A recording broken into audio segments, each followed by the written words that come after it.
in this moment, it is okay from time to time to lift up people from different groups and recognize that they have different and unique struggles that bring us all together. It's all right. It's okay. You know, after listening to Madam Secretary and to the President, I'm feeling all kinds of ways. I was sitting at the table and I'm writing all these copious notes. And so per usual, I may just speak extemporaneously. So I'm just asking for your forgiveness right now because I'm feeling some type of way. To the delegates of this Financial Officers Conference, I do indeed count it all joy to be with you. As Secretary Treasurer Mock mentioned in her remarks, you are indeed the superheroes of the UAW Sacred Dues Dollars. Now say that fast, 5, 6, 7 times. Sacred Dues Dollars. And being stewards of other people's money is sacred indeed. This is a big deal, and I know sometimes it might not feel as though it is a big deal. You know, I was fortunate enough to be with you guys last year in D.C., or maybe some of you were here, but it was the political conference in Washington, D.C., and just really kind of taking it all in. The dollars that you all, these delegates, you in this room, the dollars that you are the stewards over are seeds that must be cultivated properly to grow, to glow, and to go, to flourish, and to protect. And as President Sean Fain laid out in all that you all did in the summer of solidarity, taking it to the big three to let them know that the workers of UAW are not to be played with, the people in this room today, you are the shepherds of those dollars. You got to recognize your position in the universe. And sometimes we forget because we can be crushed by what is happening in our lives as individuals. We can be crushed by what is happening in our communities. We can be crushed by what is happening in our nation. We can be crushed by what is happening in the world. But I am here today on authority by the Secretary Treasurer to let you know that you are all that. And even though it may seem like we are going backwards in this nation and in this world, and everything might not be okay in this particular moment, but you know what? We're going to be all right. We're going to be all right.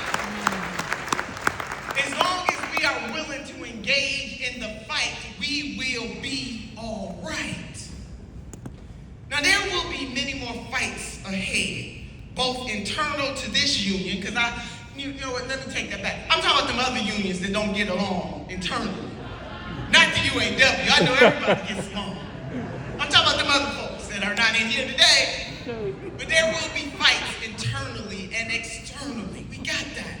Because life itself is always a struggle. The most important thing is that you all stick together. And sticking together doesn't mean going along to get along. Hello, somebody. But sticking together means that ultimately that you know that you are all connected by a singular struggle. And that struggle is not about who's right or left. That struggle is about the ultra-wealthy and the working class. Hello, somebody. Woo! That's what we're fighting.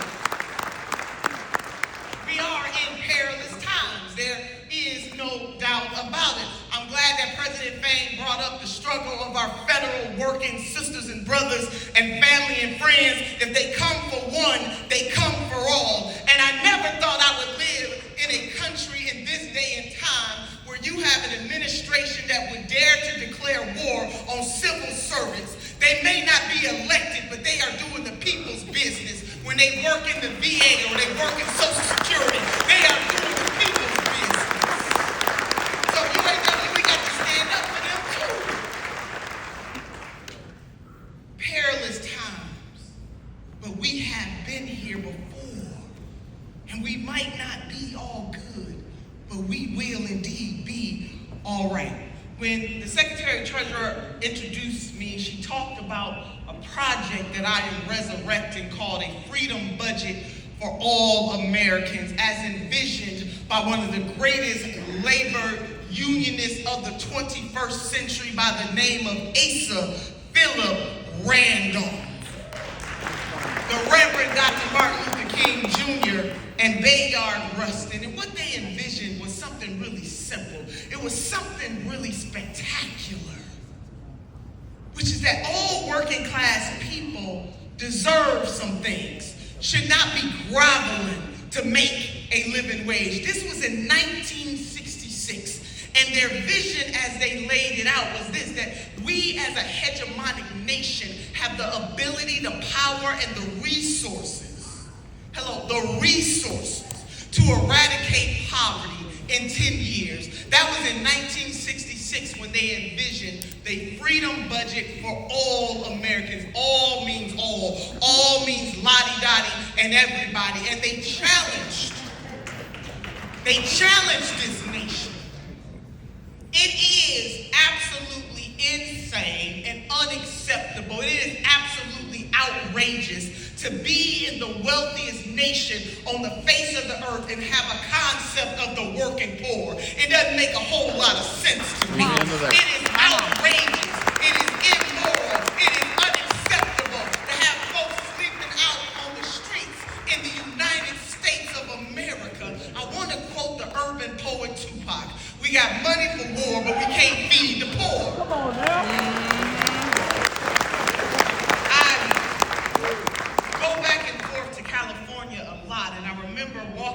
Down the street with a colleague of mine, and there was a man laying on the side of the street. In certain parts of any city or any state, you will see homelessness in its purest and rottenest form. And I remember as we were walking by this man that was laying on the street, my dear friend said, "We are the only species that would see our own on the side of the road and walk by." In other words, animals in the animal kingdom conduct themselves better than we as human beings when it comes to the uplift of people who are suffering and striving in this country and may not have been able to make ends meet. And somehow we are allowing people with fancy titles who ultimately don't give a damn about working class people to tell me to be against you and you to be against me, and that you are worthy and that I am not worthy. Something is wrong with that, sisters and brothers, and we need to look to the House of Labor, that as you, the UAW, look out for your members, to extend that and understand that every working class person in the United States of America and abroad, both here and abroad, are part of the human family. We want all workers to do well. Hello, somebody. We want all to do good.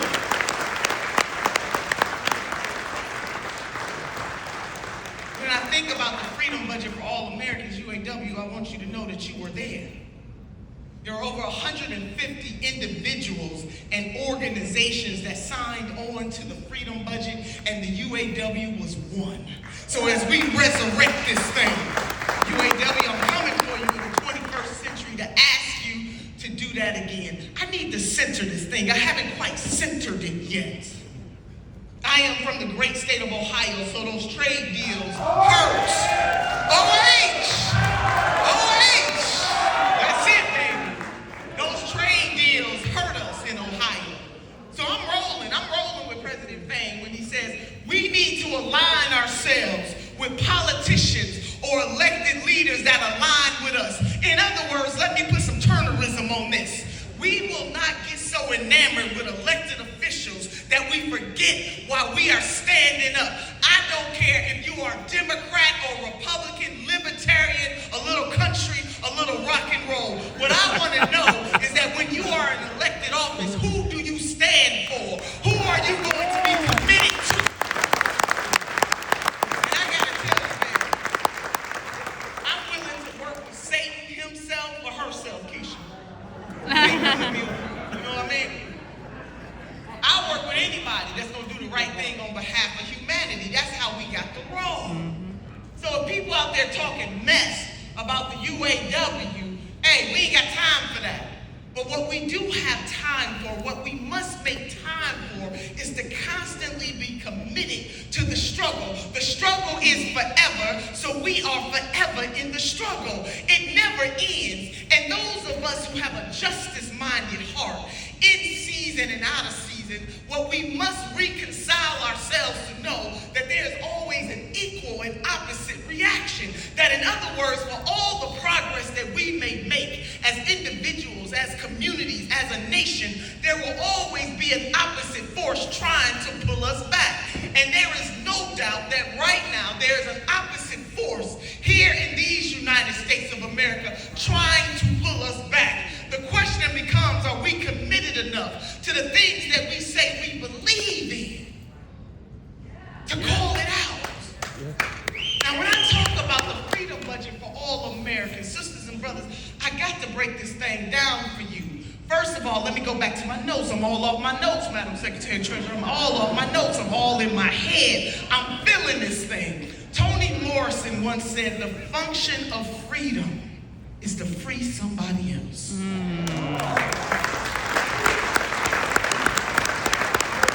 It's not just for you to be free by yourself. It's to free somebody else. So if I can just do a little truth talk here, just for maybe 5 or 10 more minutes. I'm a preacher's kid, so, my closings might go to 10, but I'm going to just work this thing out. The function of freedom is to free somebody else. The reason why the freedom budget, and I got the Portis on the UAW, you all did a fantastic job. Them rolling strikes, baby, you shook that thing up. You did. And we need other labor unions, other members of the House of Labor to do the same thing. I'm so excited about 2028. I can't wait. The function of freedom is to free somebody else. Well, we have to understand that in the struggle for freedom, there is a link between black liberation and the liberation of all workers. Hello, somebody. Black liberation and the liberation of all workers. And that doesn't take from anybody else. But it doesn't get more liberating than fighting for your very physical freedom. And so as we look at the abolitionist movement and then we fast forward to the civil rights movement, every time the black community moves for liberation, it lifts other workers and other people from other backgrounds to get a certain type of liberation. This is the connection. So a freedom budget for all Americans. And I implore you not to allow a certain person or certain persons to separate us from each other. And what they, and y'all know who the they are trying to separate people based on race and ethnicity, and we all know that race is only one race. It's called the human race. Race is a social construct. We all bleed the same.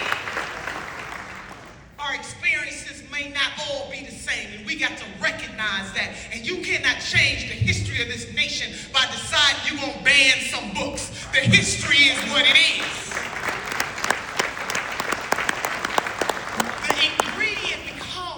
What are we going to do in our moment? What are we going to do to make this nation a better place and by extension the world?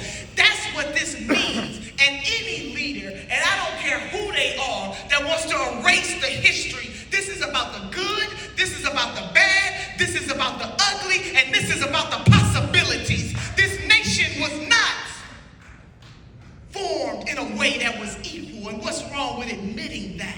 The question again becomes, how do we move forward together with an understanding of the past, with a centering of the present, and with an eye towards the future? The function of freedom is to free somebody else. It's not enough for us to be free as individuals. Let me tell you something. I want for you what I want for me. I want for your children what I want for my children. Is that all right? I got one more quote. I'm going to wrap this thing up. I'm feeling Asa Philip Randolph this morning. And this is it. True function of freedom is to free somebody else. Brother Asa Philip Randolph said, justice is never given. That means we got to fight and put some turnerisms in on this. Justice is never given. It is exacted, and the struggle must be continuous for freedom. In other words, freedom is not a station somewhere that we stop at. Freedom is something that we constantly have to fight for. The struggle is forever, so we are forever in the struggle. Listen, when I was in high school, I ran a little track. And I was the first leg of the 440. That means the sister was fast, you know what I mean? I bring this up because I want you to wrap your mind around the 440. See, it's a team sport, the 440. Nobody's an individual. We train together.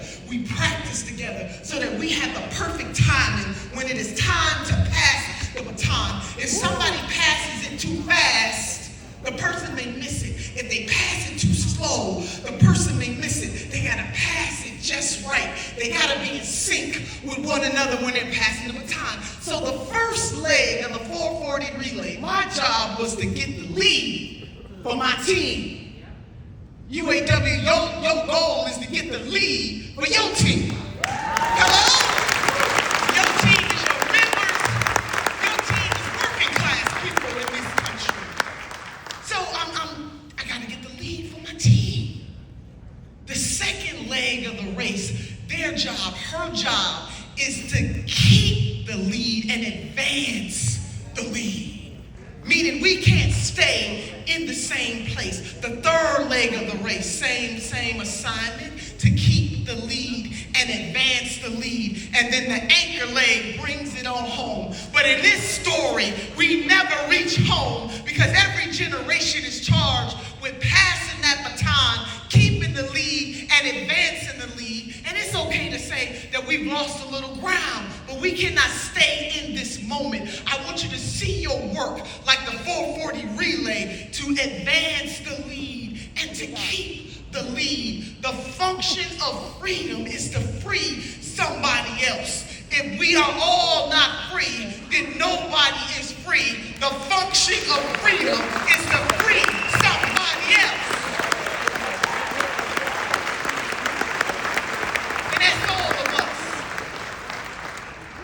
But we cannot do that in ignorance. We must understand the history of this nation, and it is okay to understand that history. The question becomes, what kind of human being are you going to be in this world? Will you stand up for justice when it is uncomfortable to stand? We often talk about justice like it's this pretty thing. It is not pretty. Justice is gritty. People lose their lives and their livelihoods standing up for what is just, for what is right, and for what is good. And when the UAW was participating in Summer of Solidarity, you had a whole lot on the line. What a lot of folks don't understand is that when unions go on strike, and a lot of union members are not as fortunate as you are to have a secretary-treasurer like Secretary-Treasurer Mock, who is a good steward, and all of the financial secretaries in this room, you're a good steward of the multi-millions of dollars that you have.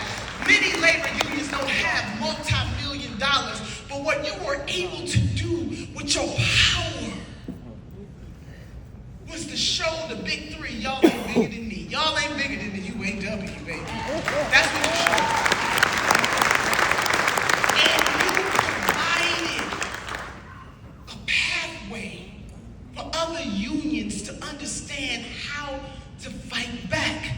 We cannot wallow in this moment. We must continue to fight back. The function of freedom is to free somebody else.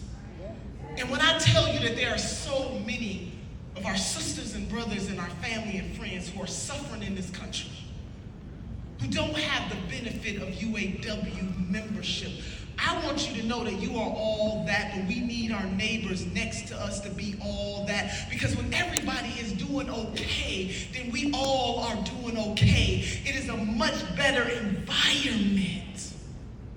So you have an awesome responsibility and an awesome task and awesome opportunities to continue to grow the House of Labor, period, across the board.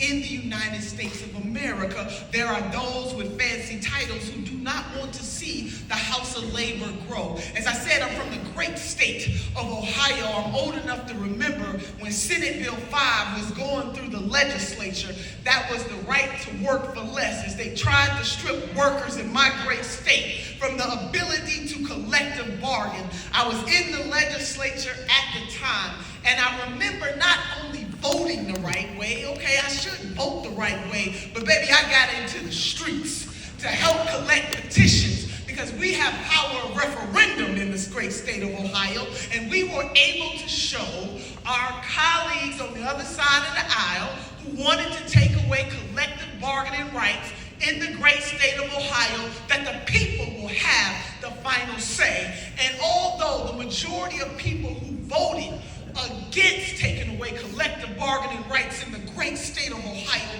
were not union members themselves, I want you to follow me here. House of Labor, you got a responsibility to not only pull up other folks who are not in the House of Labor, to make sure that you keep relationship with them, so that when you are on the line, that they are standing for you.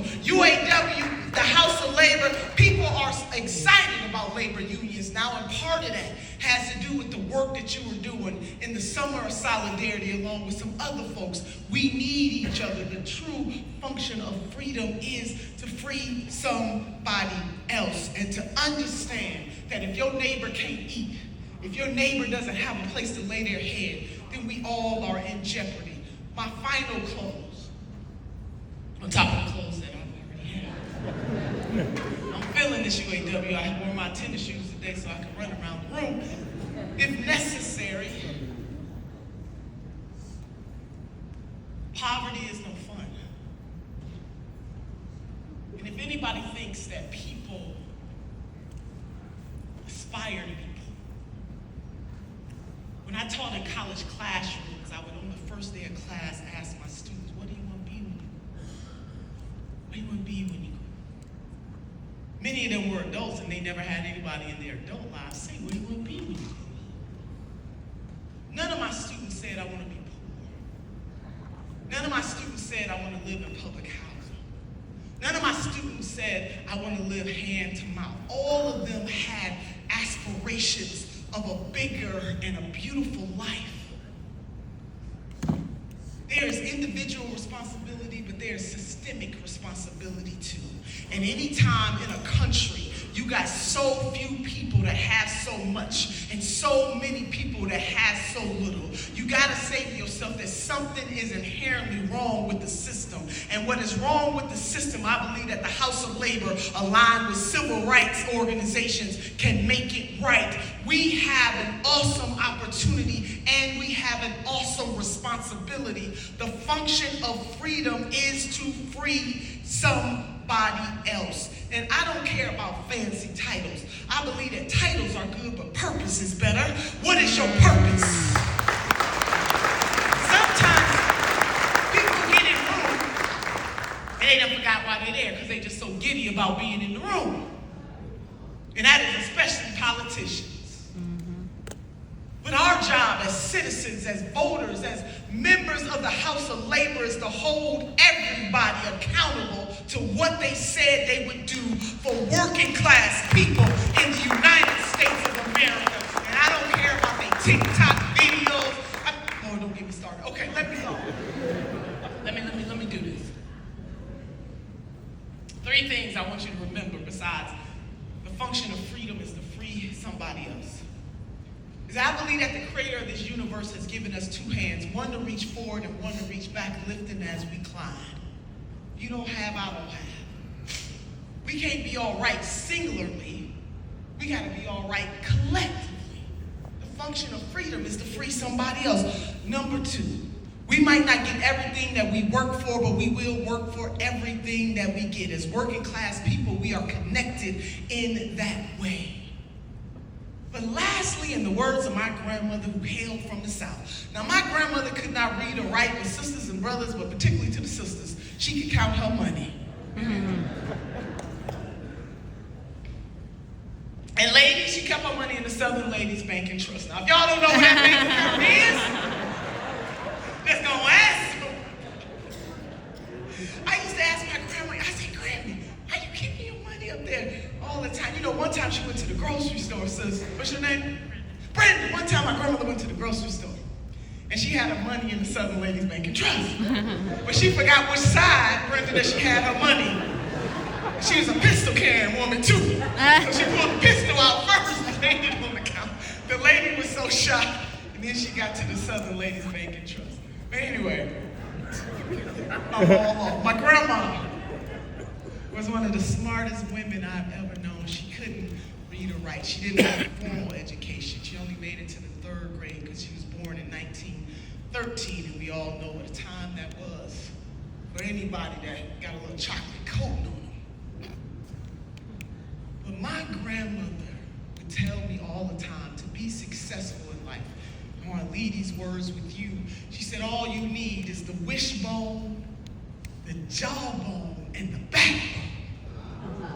She said the wishbone is for hoping and praying, because hope is the motivator, but the dream is the driver. The reason why you fight so hard is because you hope and you dream and you're willing to put some sweat equity on that thing, that you can make your life better and the lives of the people that you love. She said the wishbone. The jawbone gives you courage to speak truth to power, to lift your voice. So Lantis, you ain't getting away with this. Ford, you ain't getting away with this. GM, you're not getting away with this. You're not going to mistreat us like this and think we're going to take it. The jawbone gives you courage to speak up. Politicians, you're not going to get away with this. We'll put you out of office. My grandma said the most important bone of them all, the supercalifragilistic expialidocious bone, baby, is the backbone. Because the backbone will keep us standing through all of our trials and tribulations. And in this life, we're going to go through some stuff. We can't have a testimony without a test. And we are being tested today and every day to determine whether or not we have conviction enough, courage enough, gumption enough to do what is right in our time and to stand up for what is just, for what is right, and for what is good. The true function of freedom. The true function of freedom is to free somebody else. UAW, let's get free. Come on. Let's